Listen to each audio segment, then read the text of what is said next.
thank you, Wes and Dr. Shervington for giving me this opportunity to speak. And thank you all for the work that you do and being here this morning. I'm going to share my screen. I will be building on Dr. Shervington's presentation and speaking about how trauma can show up in children after the migration experience and what we can do to help heal them. I would like to offer my positionality. I'm an Indian American woman, hyphenated, cisgendered, heterosexual. I'm an immigrant. I moved to this country when I was 8 years old. And while I'm grateful for some of the privileges that I have and some of these identities have afforded me, I recognize that I might have blind spots, such as being educated in the Western world and with Western ideals. I will say that my medical school in the osteopathic tradition actually helped broaden my view of medicine and saw people as more than just illness, and recognized the impact of their community and their relationships and how that can have an impact on them in their lives. So this is a picture of me. I don't know if you can see my cursor. I'm on the left-hand side. I haven't really changed very much, but in how I look. But this is my mom's cousins, and we had just adopted a puppy. And this is one of the last moments before I immigrated from India. It reminds me of family and community and what things were like before I left. And my immigration story has definitely had a lasting and, I can't imagine my life without that experience. But, I think for all of the gains, there are some losses and separations that I've encountered as well.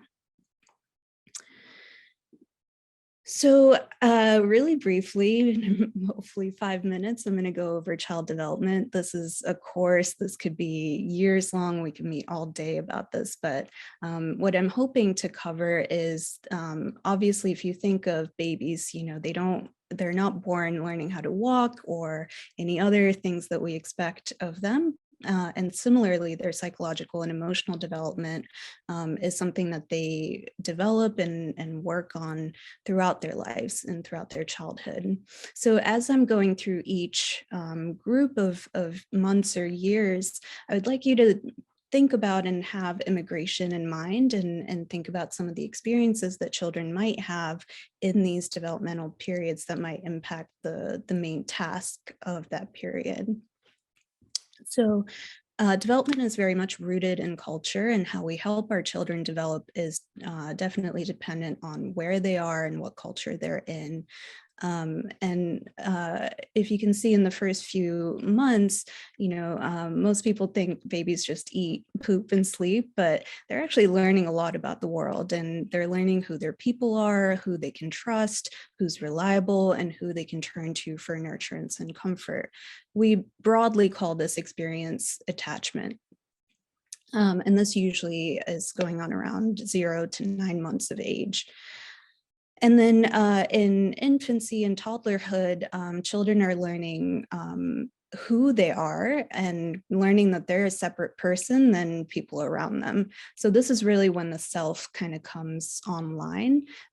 They get a sense of what they can control in the world, and they develop a sense of free will. And also, if you want ice cream every day and your mom or dad says no, you also develop frustration and how to manage those feelings of, not getting what you want, and sadness. And, they're really looking at you to see how to manage their feelings, but also developing that sense of themselves and how they can comfort themselves. And then around middle childhood, this is generally a forgotten age for a lot of people, but that's really where your self-confidence, you're comparing yourself to other kids that you see, and really developing your sense of industry and confidence in what your abilities are. Now, if you can, I especially want to highlight this period, not just because this is when I immigrated, but, I think this is a really important aspect of a child's experience when maybe who they're comparing themselves to completely shifted depending on the culture that they find themselves in. And so they have to renegotiate that and really build themselves up again. This is also when people recognize their tribe, who they belong to. This is when ethnic identities and cultural identities sort of first start to come online.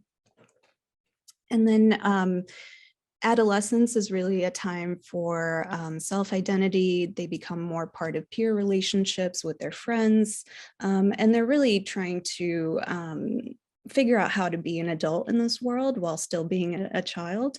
But identity is sort of the main task that comes on in adolescence between 13 and 18 years of age. And then I put an asterisk here. Generally in the West, we think of around 18 as adulthood, and that's a period of time to separate from your family, maybe move away from home. This is very much, tied to culture. In Indian culture, children stay with their families until they get married sometimes. And this process, even if it's happening psychologically, may not look the same across cultures. So I appreciate Dr. Shervington talking about immigration stress, and I wanted to highlight particularly on children what that stress might look like. Now, of course, every child responds differently to immigration, and in some settings, their acculturation pressure might be really steep. Acculturation refers to the process when groups of individuals of different cultures come into continuous firsthand contact, which changes both the original culture of both groups. So there might be a steep pressure to acquire language, which might mean that they lose their previous language skills. There might be educational pressure. Similarly, most schools in the United States are conducted in English, and you really have to have a grasp of English language to maybe do well.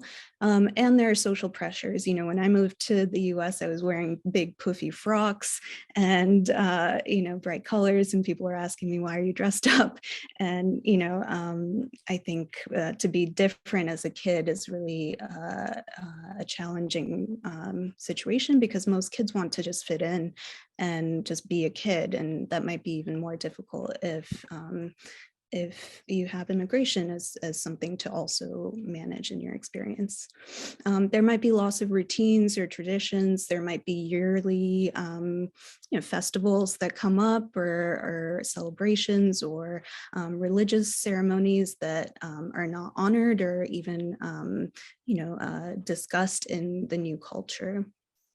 And then there might be a loss of connectedness. I mentioned my community in India was such that family members would just drop by, everyone would just be at each other's houses. And when we moved here, it was just my parents and I. So there was definitely a loss of that connected feeling to not just my family and my community, but something bigger like my ancestors and my culture as well. So that can lead to kids trying to integrate their home culture into their identity, but now there's also a new culture that they're also a part of that's influencing them.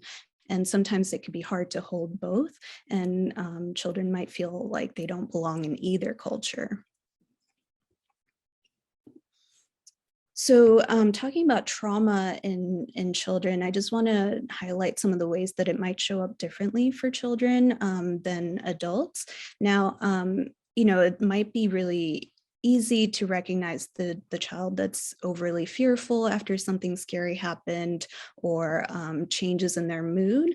But some of these other things might be really subtle. And if you're working with children and maybe you don't know their trauma history, you might see some of these things, and maybe that's a cause for you to explore some more about what has happened to them, or help them kind of in a trauma lens. There's something called trauma play that we think of in kids.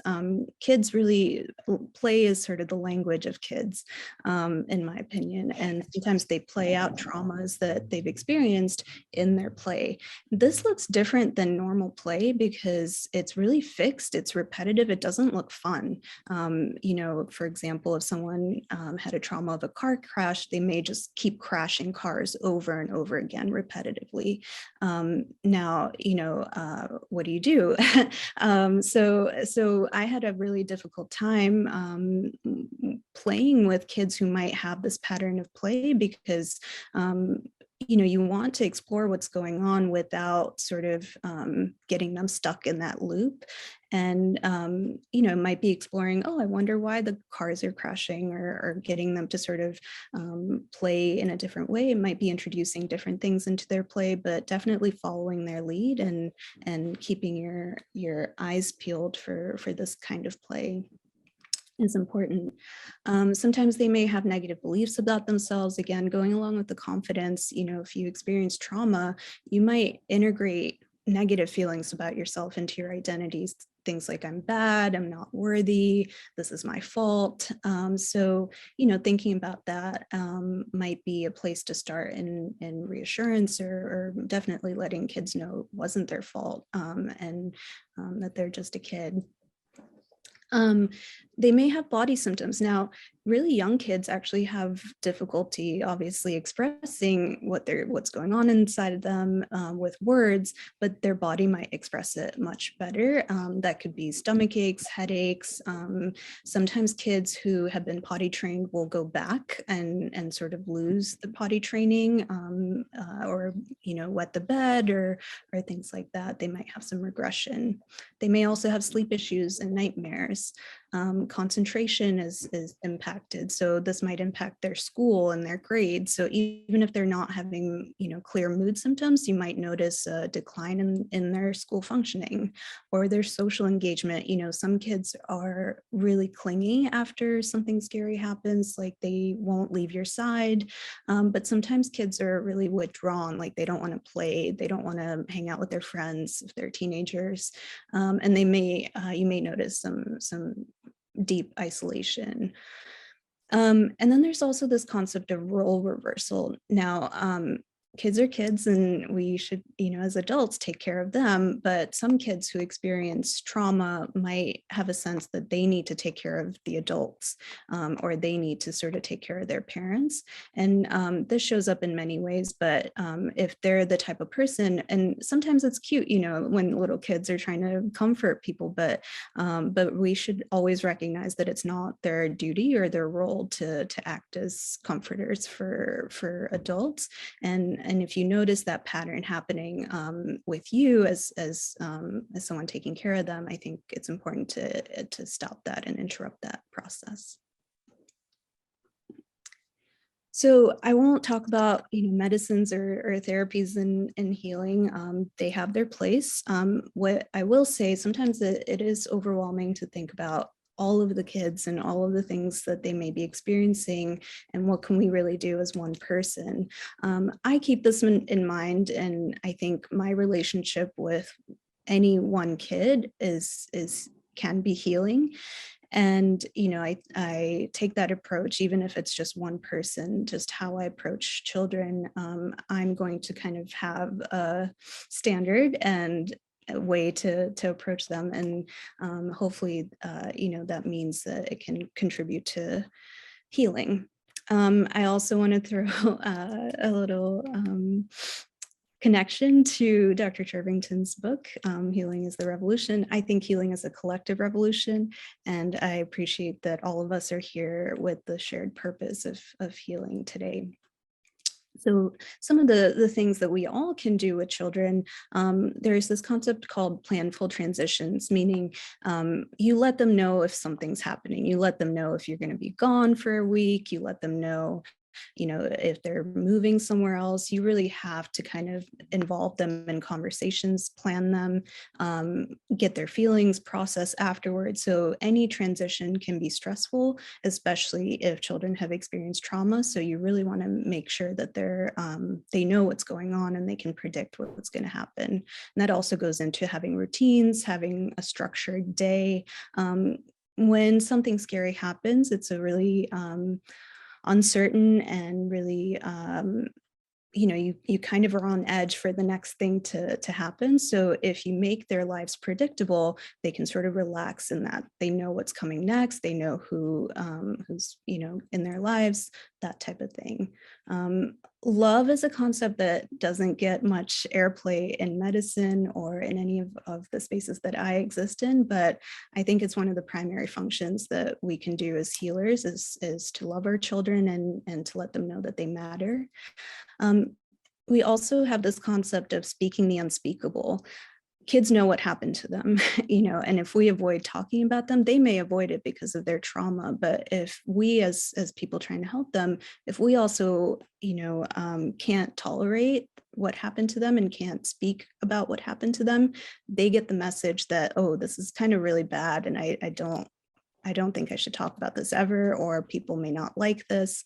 And so helping them tell their story, they're in charge of their story and what they want to share about it, but helping them share if they want to, and really being open and non-judgmental. Listening and acknowledging without judgment, of course, and being a trusted, reliable, consistent adult goes a long way for kids. And sorry. And it's also showing up in crises when they need you the most. It's you are there. It's increasing their trust in you that there is an adult that can show up. And these are also factors that if you're working with children and their families, you can let their families know that this is what they can also incorporate as well. Increasing social connectedness. So, like I said, they might feel really disconnected or isolated, but increasing their connection to who they want to be connected with, whether it's people from their new culture or their old culture or in between both, just being connected to people can be healing. And engaging them in their own care and advocating for their own care, whether it's in the clinic or the spaces that you work with them, or even broadly in policy and other advocacy efforts. And then healing the healers and each other. We do really difficult work, and I think we have to show up for each other as well. And that even if it's not directly for the child, I think it can have downstream effects. And of course, we have to advocate for systems change in preventing kids from experiencing trauma. I want to leave you with this quote that I love by Toni Morrison. When a child walks in the room, your child or anybody else's child, do your eyes light up? That's what they're looking for. Thank you for your attention. Of course, this wasn't a complete overview of what we can talk about, but I am looking forward to our discussion.